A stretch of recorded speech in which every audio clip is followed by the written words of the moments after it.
በሞቱበት ንጋት ሰኞ ቀን ላይ ሙስሊሞች ፈጅር ሰላታቸውን እየሰገዱ ሳለ የአኢሻ ቤት መጋረጃ በተገለጠ ጊዜ ሰሃቦችም ሐቢባቸውን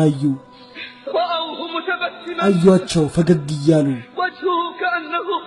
ፊታቸው የጨረቃ ቁራጭ መስሎ እንዴት ፈገግ አይሉ የሙስሊሞች ሰፍ ተስተካክሎ የተሟላ ሆኖ በፈጅር ሰላት ሲመለከቱ አልኩኝ ከዚያም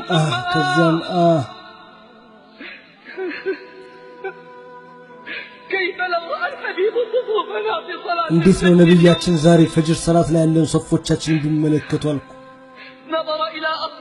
ወደ ሰሃቦቻቸው ተመለከቱ የመጨረሻ የስንብት እይታን ያ መጋረጃም ከዛን ቀን በኋላ አልተገለጠም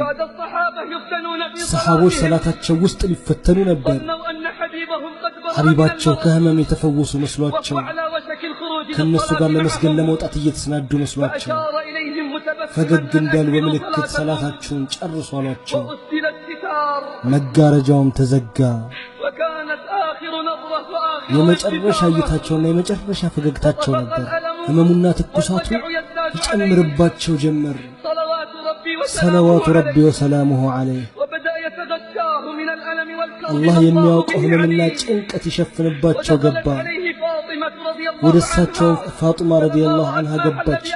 አባቷ ላይ ያለውን መከራ ስታይ ጮኸች አለች ዋይ አባቴ ጭንቀት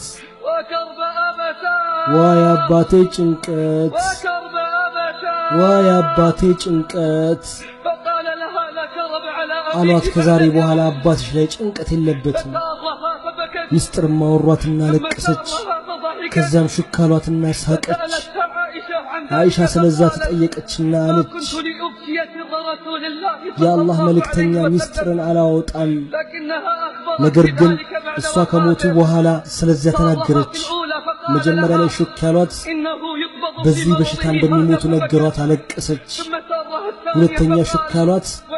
አንቺ ነሽ ከቤተሰቦቼ ቀድመሽ የምትከተይኝ አሏት